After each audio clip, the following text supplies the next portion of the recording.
চাকরিতে পুনর্বহাল সহ ৬ দফা দাবিতে সচিবালয়ের অভিমুখে রওনা দিয়েছেন বিডিআর সদস্য ও তাদের পরিবারের সদস্যরা।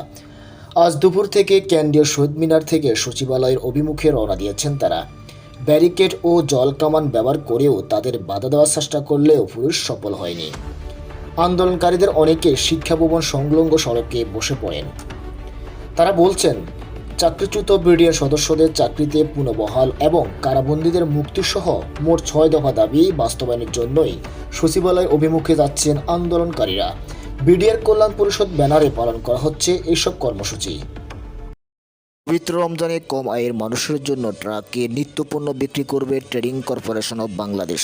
সকালে খুলনায় টিসিবির মাধ্যমে নিত্যপণ্য বিক্রি উদ্বোধনের সময় বাণিজ্য উপদেষ্টা এস.কে বশিরউদ্দিন এ তথ্য জানান।